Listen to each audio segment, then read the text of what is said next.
Thought she wasn't gonna watch it.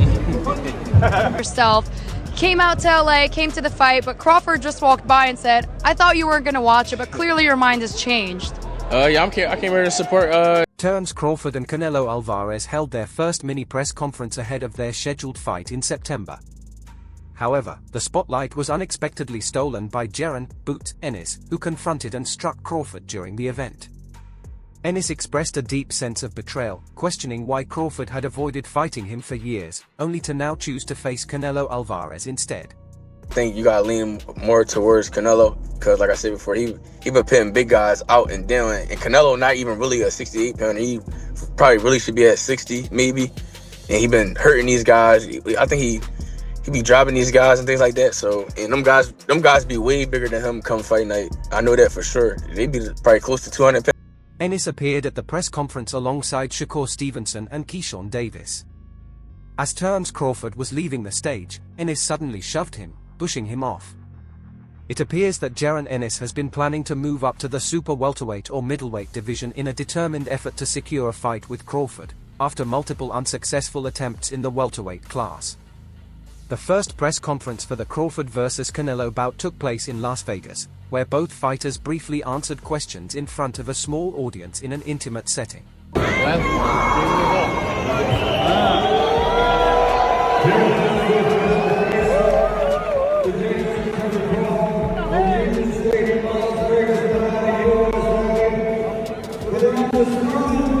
After the press conference, Crawford and Alvarez headed to the media room for photos and press interactions. When asked about Jaron Ennis's actions, Terence Crawford responded, "That was stupid. I never saw that coming. He should have faced me instead of running. I have no words for him. If he wants something, he should come for a street fight. I'll break his neck. He's too small for me to even step in the ring with." And he dropping those guys like that, so I don't know. It's gonna be a great fight. The fans want to see it, so so be it. I think Crawford should take a warm-up fight, at like 60, or like at least at 60, just to get his body, to fill into somebody a little bit bigger, and things like that. I know when you go up a weight, you gotta, develop that power and not develop the power, but like put that muscle on and be heavy and things like that. So he might not want to take a fight because he's trying to build up right now, but I think he should, just to stay sharp and that way he don't have like a long layoff or anything like that. Jaron Ennis has long pursued a fight with Terence Crawford, but now he'll have to watch painfully as his rival takes on Canelo Alvarez instead. Ennis is a precocious talent and the current International Boxing Federation (IBF) champion in the welterweight division. He rose to prominence after Crawford became the undisputed champion at 147 pounds by defeating Errol Spence Jr. in July 2023. Canelo's going to run over the ring. What's your thoughts on that fight? It's a good fight, 50-50 fight, and I guess it's a fight that everybody wants to see. So, it's a good fight. With his last fight being a world title victory at 154 pounds over Israel Madrimov, it appears that 37-year-old Terence Crawford has permanently left the welterweight division behind. Crawford has long aimed for a leap to the super middleweight class to challenge the undisputed champion, Canelo Alvarez. That fight was finally confirmed this past week, set for September. Speaking to YSM Sports Media, Jaron Ennis initially didn't pick a winner, giving both fighters equal chances of victory. "It's a good fight, a 50-50th fight, and I guess it's the one everybody wants to see," he said. How difficult is it to make that jump from, he only had one fight at 54, so like 147, 154 to 168 pounds? You said how difficult is it? Yeah. I'm pretty sure it's going to be a little difficult because you got to, what are you going to have to put on, like an extra 14 pounds, so he might be a little slower, or who knows, he could be faster, I don't know. Like, it's just, you got to add more weight and gain more muscle and stuff like that, moving up in weight and things like that, so it's a little harder, but I don't know, we'll see on fight night how he'll look. Ennis was then asked about the challenge Crawford faces by jumping up in weight. "It's going to be a little difficult. He's going to have to put on an extra 14 pounds, so he could be slower. You've got to add more weight and gain more muscle, it's harder. But we'll see on fight night." Next, he was asked what Crawford would need to do to win. Having already stated it would be a tough night for Crawford, Ennis advised be smart. Take his time. Box and move. Don't sit there and let him drop bombs on him. Finally, he offered a brief game plan for how Canelo could secure victory. What does Terence Crawford have to do to be successful in that fight? Be smart. Take his time. Box and move. Yeah, don't sit there and let him try to bomb on him. What about Canelo Alvarez? I feel like Canelo gonna press him. Had to press him. Everything behind the stick, and catch him, try and pull out, pull back, anything, cutting the ring. I feel like Canelo will be pressing everything behind the jab, catching him trying to pull back, cutting off the ring, things like that. He's going to have to bully the smaller guy. Don't let him dictate anything. Show him this is your weight class. Jaron Ennis, one of boxing's most exciting rising stars following his win over Ennis STORMS last month, weighed in on the Canelo vs Crawford buzz during an interview with Fight Hub TV. Though Ennis respects both fighters, he didn't offer blind endorsements. He raised a key concern about Crawford moving up 2 full weight classes. I think Crawford should take a warm-up fight at 160, just to feel what it's like against a bigger guy, he said. Is it one of those situations where you try to punch on like the smaller man's like arms? You gonna have to bully him. You gonna have to bully the smaller guy. Don't let him dictate nothing. Show him that's your weight class. Ennis didn't hold back when discussing the challenge Crawford faces. Canelo's been at that weight for a while. He's been pinning big guys out. Crawford's smaller, and Canelo has been dropping dudes who come in at like 200 pounds on fight night. While Canelo may not be a natural super middleweight either, he's made a habit of hurting and finishing fighters much bigger than Crawford. That's a reality not lost on seasoned observers who understand the brutal nuances of the sport. Yeah, you brought up, and this is just a follow-up on here, you brought up one main point that a lot of fans have been bringing up. It's like, what happens when Canelo hits him? Because he's been hurting, like you mentioned, bigger guys. Yeah. Crawford hasn't been fighting guys that are 200 pounds, 190 pounds on fight night. Yeah, right. And I think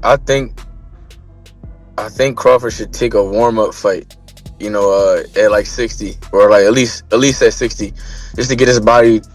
Terence Crawford has revealed that he is currently weighing 186 pounds, well above the 168-pound super middleweight limit, despite having previously held titles as low as 135 pounds. Nevertheless, Jaron Ennis, possibly out of envy, has predicted a loss for Crawford regardless of his preparation, while Ennis and several boxing professionals believe Canelo Alvarez will emerge victorious. Jaron's father, Ennis, has offered a more surprising perspective. Reflecting on Alvarez's most recent fight, a unanimous decision win over William Skull on May 3rd, Bozy noted Canelo's struggle when opponents use excessive movement. Speaking to YSM Sports Media, Bozy shared his thoughts candidly. You told me that Terence Crawford and Canelo was a 50-50 fight. You told me Terence Crawford had a chance. Right. Me, I was leaning towards Canelo because of the size. Right.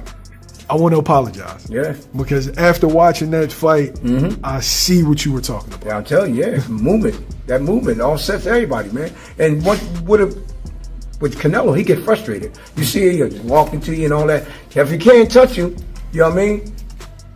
That's it. You know what I mean? Now, did watching that make you feel like Terence Crawford has better than a 50% chance? After watching, I know we've seen with Canelo. Bozy Ennis said, with Canelo, he gets frustrated if he can't touch you, you know what I mean. When asked about Terence Crawford's chances, he responded, great chance, because Terence can box, Terence can move, Terence can punch.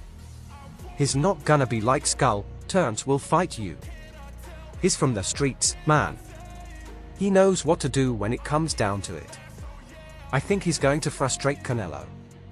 Bozy added that Crawford's strategy should be to box, strike when Canelo sets his feet, and keep the fight in the center of the ring.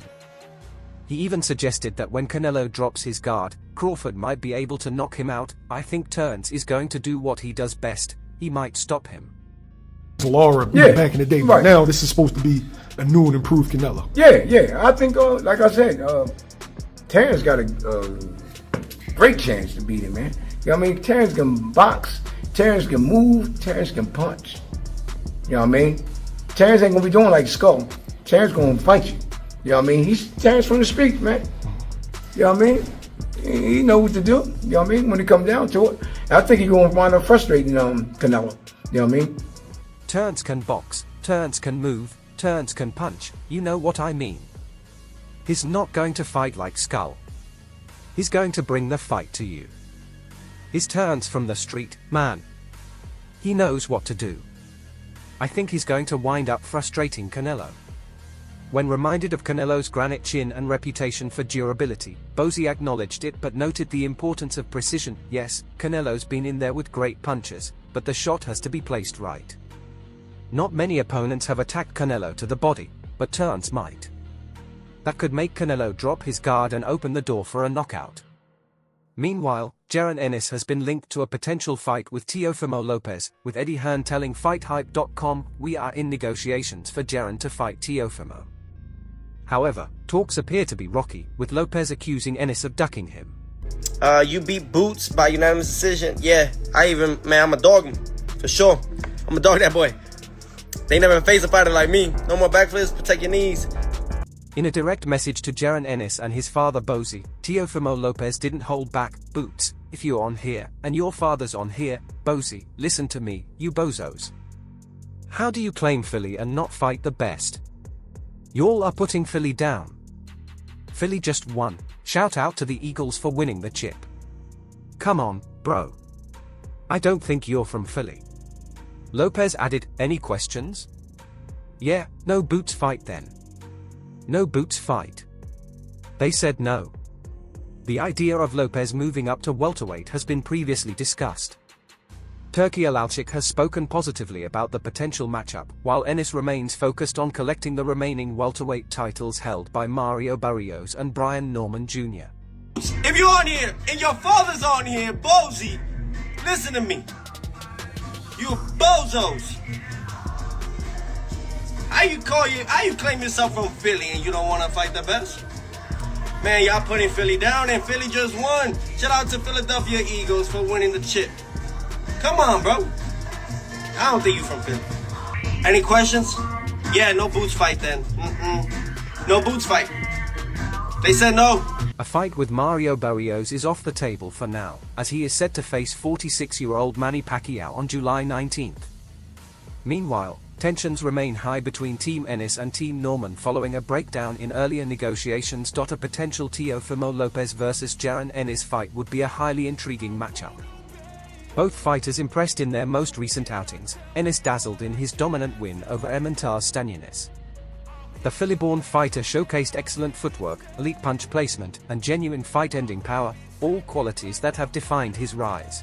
Lopez has mentioned that a potential fight with you and him maybe down the road. I think Turkey's even said that. Just overall, your thoughts on that, Jaron? Like I said before, I'm not worried about nobody else outside of my Stanionis. I'm locked in on him. I'm just locked in on him. I'm zoned in on Stanionis. I'm here to collect belts at 147 and show out. And that's what I'm going to do. Lopez appears to rise to the challenge in the bigger fights, as proven by his impressive wins. Teofimo Lopez has proven time and again that he rises to big challenges, as shown in his standout wins over Vasily Lomachenko and Josh Taylor. In his most recent bout, a victory over Arnold Barboza Jr., Lopez showed flashes of his prime sharpness, something critics felt had been missing in previous performances. On the other hand, it's no secret that Ennis struggles to make the 147-pound weight limit. There had been discussions of him moving up to junior middleweight before his fight with Stanionis, but he ultimately chose to remain at welterweight to pursue title unifications, after unifying with the win over Stanionis. However, it appears unlikely that Ennis will collect a third 147-pound belt anytime soon. Being so close to the fight too as well, you're kind of like tunnel vision when it comes to your opponent. And the only reason why I ask is because, Turkey had mentioned that if Teo gets past Barboza, we could see a fight with you and Teofimo. I know Top Rank tried to make that fight as well. So I was just curious now, what do you think of Teofimo as a fighter? Yeah, good fighter. Good fighter. That's about it. WBO champion Brian Norman Jr. is set to face Jin Sasaki, while Mario Barrios will take on the legendary Manny Pacquiao, now 46 years old. There has also been discussion of Jaron Ennis fighting WBO junior welterweight champion Teofimo Lopez, but promoter Eddie Hearn has raised concerns about Ennis attempting to make 147 pounds again. I think the big question is whether Boots stays at 147. If I'm honest, Hearn told Boxing Scene his performance against Stanionis was great, although some of the medical stats weren't ideal. Boots feels like he'll be even better at 154. He only stayed at 147 to unify, and now that he's done that, it's a tough decision. We like the Teofimo Lopez fight, but if he stays at 147, that's the fight. If not, expect him to move to 154. With Norman fighting in Japan and Barrios taking on Pacquiao, the unification opportunities aren't really there right now.